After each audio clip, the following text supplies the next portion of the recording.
Welcome to Recap King. In this video, we will explain The Bad Batch. This movie tells the story of a woman sent to a fenced-off wasteland where undesirables are exiled. Will she survive in the craziest prison on Earth? Let's find out in The Bad Batch. The Bad Batch begins by showing a woman named Arlen who is marked with a tattoo on her neck that reads BB5040.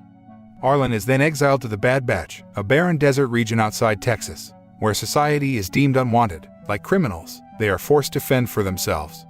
The Bad Batch is a prison with an open system, where there is a sign stating that the Bad Batch is outside the United States area, so that the laws and citizenship of the United States no longer apply there. Arlen found a leaflet that read "Find the dream, find the comfort" when entering the area. After walking for hours, Arlen was relaxing in a broken car, then looked in the rearview mirror and saw a golf cart speeding towards her. Immediately, she ran away as fast as she could. Unfortunately, she can be easily caught by the two women who are driving the golf cart, which immediately knocks her out and takes her somewhere. Arlen wakes up and finds herself in chains. Realizing that the hostage had regained consciousness, a woman then injects an anesthetic into Arlen's body, then cuts off her right arm and leg to cook and serve as a meal.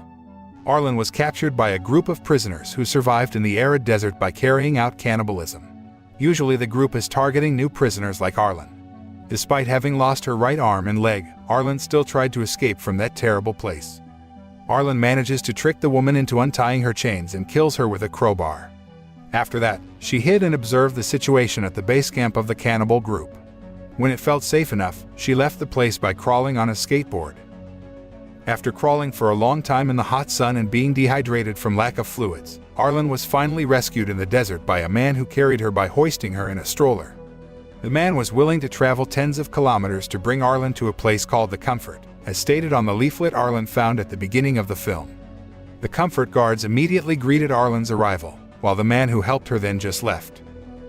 5 months later, Arlen's condition is better now that she is now a casual worker and has enough income to buy prosthetic legs as well as a place to stay in Comfort. Every day, she works by helping the residents there. Comfort is more like a settlement where many prisoners become citizens there, who carry out buying and selling transactions in a special currency that only applies in Comfort.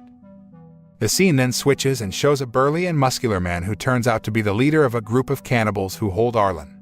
The man was nicknamed Miami Man. Even though he is fierce and doesn't think twice about slaughtering other prisoners, Miami Man has a soft side that he only shows for his daughters. Not only that, Miami Man turned out to be quite talented in drawing sketches, which he made a hobby in his spare time. One sunny day, Arlen, who now has a gun she bought with her wages, decides to practice shooting in the desert area around Comfort. On the other hand, Miami Man's daughter is getting ready to go with one of the female prisoners to the garbage dump, which is quite close to the Comfort area, by riding a golf cart. Unexpectedly, Arlen, who was also in the garbage dump, saw the arrival of the golf cart from a distance.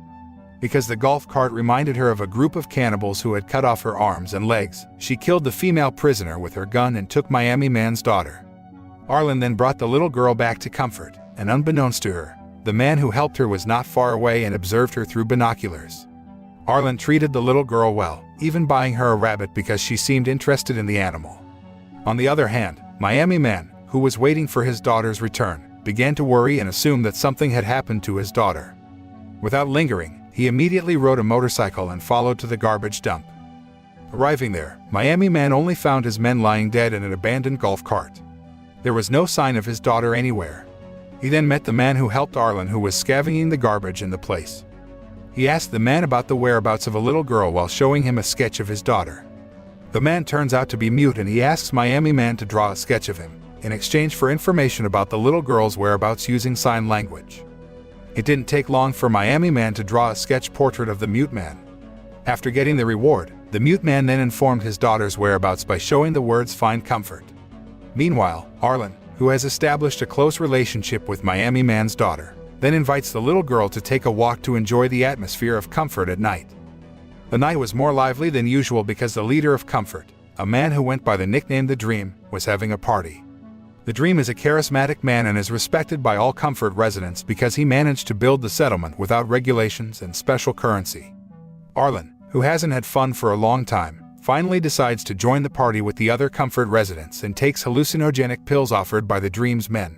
In the middle of the party, Arlen didn't realize that the little girl had disappeared from her sight. The little girl turned out to be looking for the whereabouts of her rabbit who had run away near the dream's house. The little girl unexpectedly met the dream, who immediately invited her into his big house. On the other hand, Arlen, who began to hallucinate due to the effects of the drug, wanders the desert and sleeps under the starry night sky. The next day, Arlen wakes up to find her prosthetic leg stolen. It turned out that Miami man who took her leg immediately asked Arlen his daughter's whereabouts. Even though Arlen said she didn't know where his daughter was, the man still threatened to kill her if she couldn't find his daughter in Comfort alive. Just as Arlen and Miami man are about to embark on a journey to Comfort, they meet another cannibal man who wants to make barter deals with Miami man. The cannibal man offers Miami man a gasoline conductor in exchange for Arlen's body.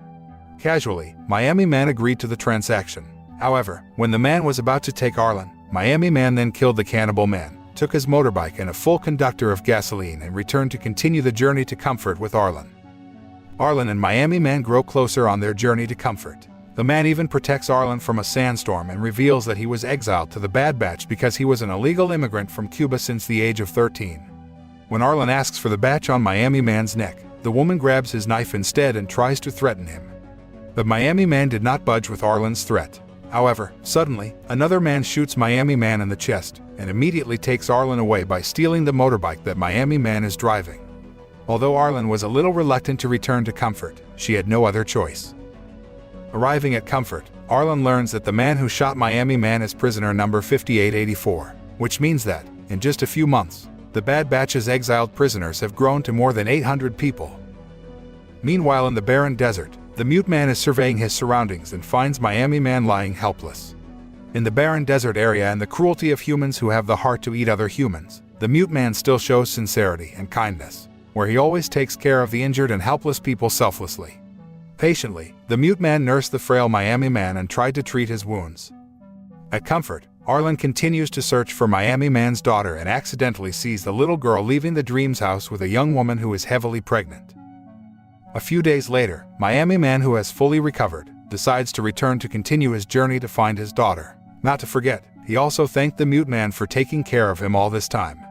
On the other hand, Arlen visits the dream's mansion, which turns out to be escorted by women who are the dream's wives. Unlike the other residents of Comfort, the dream lives prosperously in a large house with luxurious facilities. Miami man's daughter also seemed to feel at home there because she could live comfortably and was very pampered by the man. The dream then explains that the economy at Comfort is run on drugs made by his wives, and that Comfort is free of dirt because of the plumbing he provides to Comfort's residents. After Arlen said that she agreed to join as the dream's wife, the man then ordered his wives to clean and prepare Arlen. In fact, Arlen doesn't really want to be the dream's wife and only intends to take Miami man's daughter away from the mansion. Arlen had secretly hid her gun in her prosthetic leg, then took one of the dream's heavily pregnant wives. It turned out that the dream was a quite understanding man and let Arlen take the little girl away with a golf cart so they wouldn't have to walk in the hot sun. It wasn't long before they finally met Miami man, who seemed so happy to finally see his daughter again. The little girl also looks happy because she can reunite with her father again. Arlen implies that she would rather live in a barren desert than live in Comfort. Miami man tries to stop her because he thinks Arlen can't survive in the harsh desert, but Miami man didn't kick the woman out either, implying that Arlen could join the group. The film ends by showing Miami man's daughter whining about eating spaghetti, as she is used to having spaghetti in the dream mansion. However, because the three of them were in the middle of the desert, and there was nothing there, Miami man took his daughter's pet rabbit, and then the three of them relaxed by the fire while eating it. Miami man caressed the back of his teary-eyed daughter at the loss of her beloved bunny. Then he and Arlen looked at each other and smiled.